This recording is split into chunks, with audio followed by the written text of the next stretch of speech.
Hello दोस्तों, welcome back my YouTube channel. आज बात करेंगे श्वसन तंत्र से जुड़े आस्थालीन और बूडेकार्ट रेस्पूल्स दवा के बारे में। दोस्तों, श्वसन तंत्र हमारे शरीर का बहुत ही जरूरी अंग है जो सांस लेने में बहुत मदद करता है, जो ऑक्सीजन लेने, कार्बन डाइऑक्साइड को निकालने में बहुत हेल्प करता है। जब ब्रोंको के अंदर कफ या ब्रोंकाइटिस जमा हो जाता है या ब्रोंको के अंदर सिकुड़न और सूजन या इन्फ्लामेशन हो जाता है तो सांस लेने में बहुत तकलीफ होती है। तब इन दवाओं के माध्यम से नेबुलाइजेशन कराया जाता है। तब ब्रोंकियल वायुमार्ग चौड़ी हो जाती है। तब सांस लेने में जो तकलीफ हो रही थी उससे आराम मिल जाता है। इस वीडियो में हम जानेंगे किन किन स्थितियों में मरीजों को एयर रेस्प्यूल्स दिया जाता है और किसके माध्यम से और कैसे दिया जाता है और इसके साइड इफेक्ट क्या होते हैं और इसको घर पे लगाते समय हमें क्या क्या सावधानियां रखनी चाहिए। तो पहले जान लेते हैं दवा के बारे में। आस्थालीन दवा का ब्रांड नेम है, सालबुटामॉल इसका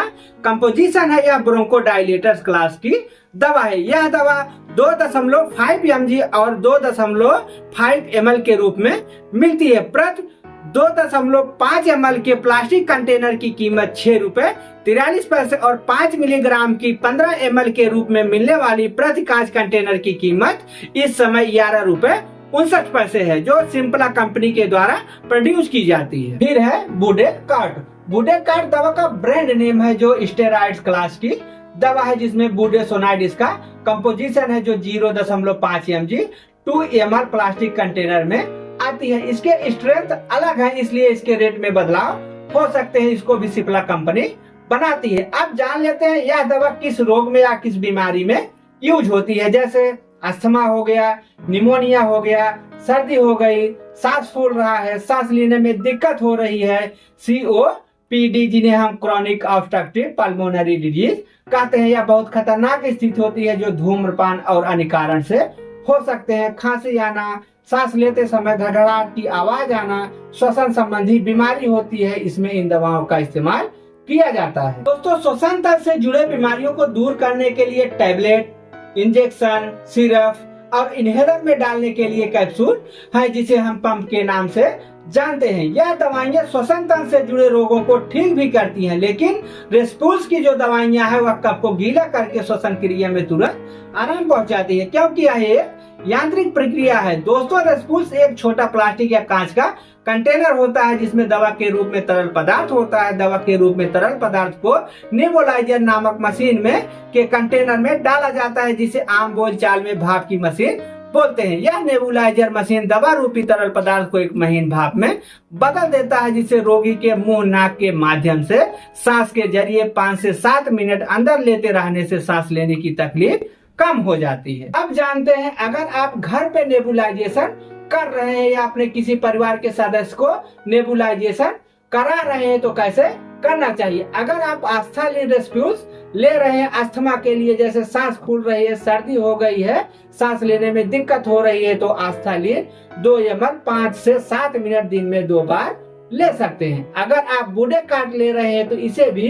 5 से 7 मिनट दिन में 2 बार नेबुलाइजेशन कर सकते हैं। अगर दिक्कत ज्यादा है, जैसे सांस लेने में बहुत दिक्कत हो रही है, निमोनिया हो गया है या COPD कंडीशन में पहुंच गए हैं, तो आप दोनों दवाइयां आस्थालीन और बूडेकार्ट दोनों नेबुलाइजेशन मशीन के कंटेनर में 1 ml NS नॉर्मल सलाइन का बोतल होता है जिसमें नमक पानी का घोल होता है, डाल के नेबुलाइजेशन करा सकते हैं या उसको कर सकते हैं। इसमें दवा का साइड इफेक्ट भी कम होता है और नेबुलाइजर मशीन का भाप भी अच्छा बनता है। दोस्तों, इसके डोज के बारे में ज्यादा कुछ नहीं कहेंगे, क्योंकि उस समय मरीज की कंडीशन कैसी है और उसको कौन सी बीमारी है, दवा के डोज के मरीज के कंडीशन पर डिपेंड करता है। फिर भी मरीज के कंडीशन के हिसाब से दिन में 2 से 3 बार 5 से 7 मिनट तक आप नेबुलाइजेशन कर सकते हैं। दुग्धावस्था, हार्ट पेशेंट, लीवर डिजीज की समस्या है तो कम मात्रा में और बहुत जरूरत पड़ने पर ही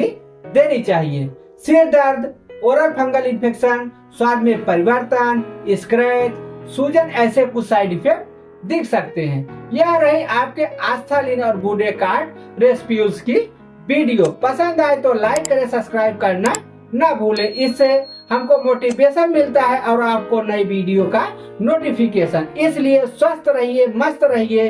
इस वीडियो से रिलेटेड कोई जानकारी चाहते हैं तो कमेंट अवश्य करें। फिर मिलते हैं किसी नए वीडियो में किसी नए टॉपिक के साथ। तब तक के लिए जय हिंद, जय भारत।